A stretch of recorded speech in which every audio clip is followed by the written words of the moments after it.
Oi, gente, bom dia, boa tarde, boa noite para quem me assiste. Em espanhol seria mais fácil, eu diría solamente saludos, saludos a todos.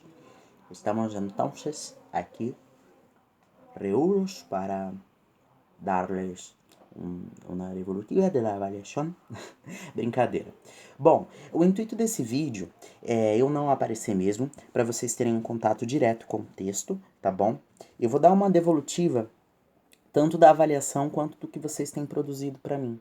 Antes de tudo, um pedido: por favor, usem o grupo para tirar as dúvidas. Eu não consigo auxiliar na retirada de dúvidas se vocês não usarem o grupo, se vocês me deixarem falando sozinho. Eu preciso que vocês coloquem lá: professora, eu não entendi tal coisa, não entendi tal gênero. Nós estudamos dissertação argumentativa e poema protesto. E o que eu quis com essa avaliação era, primeiro, não faria sentido eu dar pedir duas produções na mesma semana para vocês, porque vocês já tinham a atividade 4. E segundo, eu preciso treinar a recepção de texto de vocês também. Eu preciso auxiliar a disciplina de português para isso. Não é só, produz, vai, escreve texto loucamente. Isso não serve para nada. Tem que haver um momento que a gente pare e olhe para tudo que foi produzido ao longo do bimestre e tente interpretar e analisar aquilo. O meu intuito com essa avaliação era revisar todos os gêneros que nós vimos, ou seja, dissertação argumentativa e poema protesto, sobretudo, mas não só, e treinar a interpretação de texto com vocês e como vocês recebiam os gêneros que nós trabalhamos. Bom, vamos lá então. Pergunta 1. Aqui, a impressão ficou meio ruim, mas mesmo que vocês não conseguissem ler tudo que está aqui só por essa descrição, esse molde, introdução, desenvolvimento e conclusão, e um texto que traz argumentos para defender um ponto de vista, vocês já deveriam saber que se trata de uma dissertação argumentativa. Por quê? Resenha nós não trabalhamos, eu não sei de verdade porque teve gente que marcou resenha, porque eu não trabalhei isso. Então não faria sentido dar uma pergunta cuja resposta fosse resenha. Resumo eu também não trabalhei. Exposição não é uma estrutura textual, não é um gênero, é um tipo textual. Injunção também não é um gênero, é um tipo. O único gênero que tem aqui é dissertação argumentativa. 2. Era para vocês compararem todos os textos. No texto 1, para começar, eu tenho uma tirinha e uma imagem de um cubo. Um cubo, obviamente, tem 6 faces, só que eu tenho 3 do outro lado. E aqui eu tenho uma pessoa numa ilha falando barco, e a pessoa do barco olhando para a pessoa da ilha falando terra. Ou seja, perspectivas diferentes. Uma pessoa que não está na frente desse cubo, está do outro lado, está vendo outras cores, não azul, branco e laranja. Ela vai estar vendo outras cores que não essas. Eu vou fazer questão de mostrar para vocês o cubo. O cubo que eu tirei foto é exatamente esse. E ele está exatamente assim.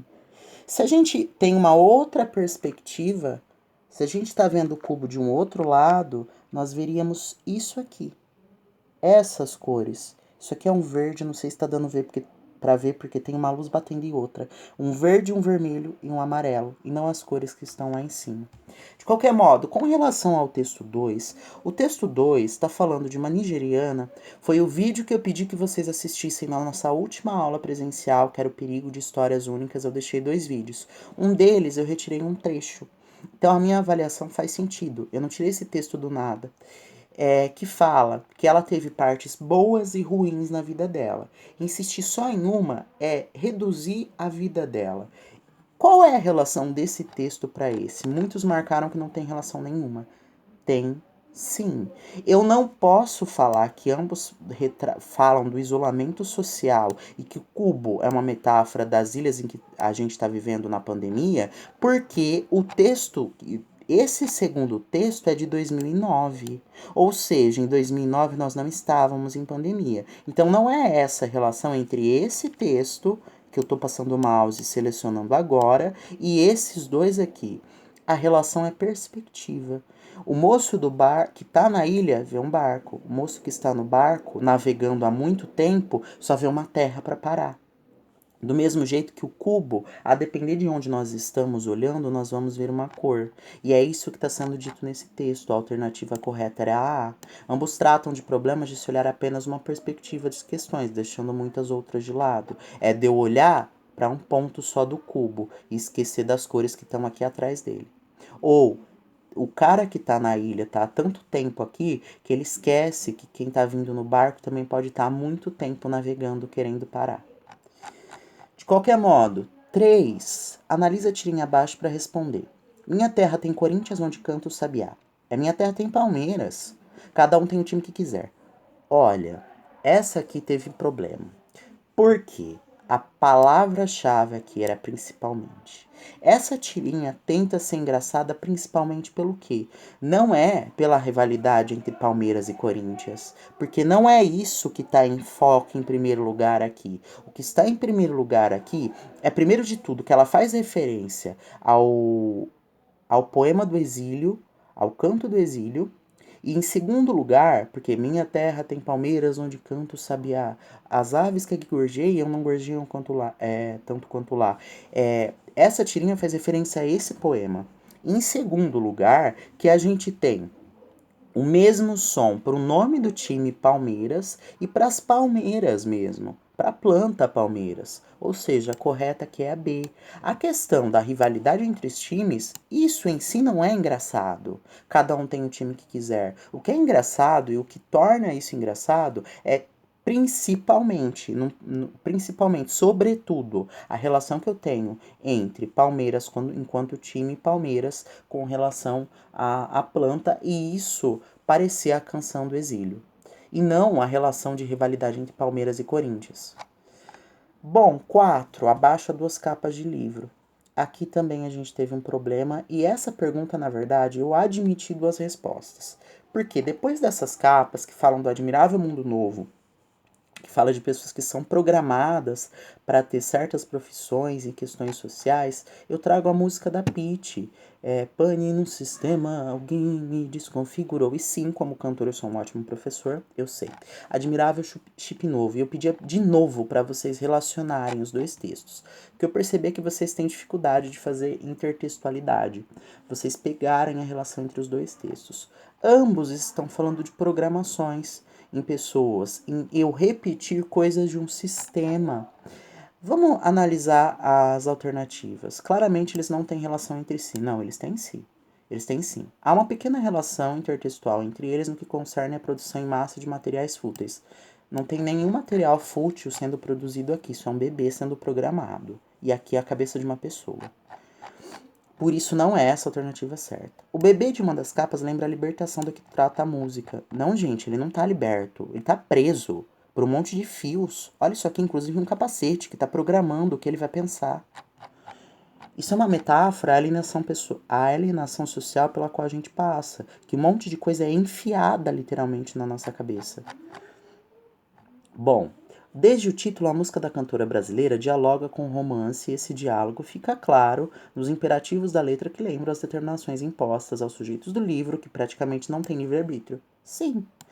E há uma intertextualidade clara, principalmente no que concerne as programações biológicas.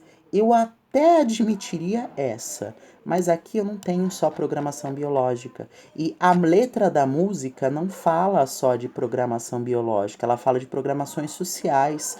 Pense, fale, compre, beba do que eu tenho que fazer dentro da sociedade, e não do que eu tenho que fazer enquanto biologia, enquanto ser vivo da biologia.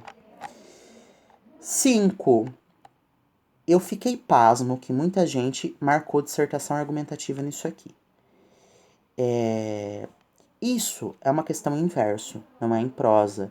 Qual a diferença entre verso e prosa? Eu sugiro que vocês vejam um vídeo do canal aqui em que eu falo isso, a diferença entre verso e prosa. Mas, resumidamente, o verso eu não vou até o final da linha, eu volto. E eu congrego, eu junto numa única coisa vários sentidos. E a prosa não. A prosa vai até o final da linha e cada uma das palavras vai como se fosse uma flecha para frente num sentido só. O que eu tenho aqui não é uma dissertação argumentativa, isso não é um funk ostentação. Não tem nada a ver com funk, não está sendo ostentado nada. Pelo contrário, coisas estão sendo criticadas, desde o preço do feijão, que é o começo do poema, o primeiro verso, a primeira estrofe. Não é uma carta aberta porque isso não tem uma estrutura de carta, isso tem uma estrutura de poema. Está em versos o texto. Ou seja, a única coisa que, para começar, já traz um poema é a alternativa A. E por que poema protesto? Porque esse texto está protestando contra várias coisas, contra o preço da comida, contra coisas que os poetas não falam, que são coisas fugazes, como o preço do leite, da carne, do açúcar, do pão, e eles ficam falando de romantizando muita coisa em vez de denunciar problemas da sociedade, coisas que fedem na sociedade não aparecem no poema. Então esse poema do Ferreira Goulart é um protesto inclusive à produção de poemas, que não fala do preço do leite, da carne, do açúcar, do pão, nem de coisas que não prestam na nossa sociedade e que, segundo o eu lírico, aqui deveriam ser faladas. Eu espero que tenha ficado claro o que eu queria com a avaliação. E qualquer dúvida vocês podem me procurar no grupo.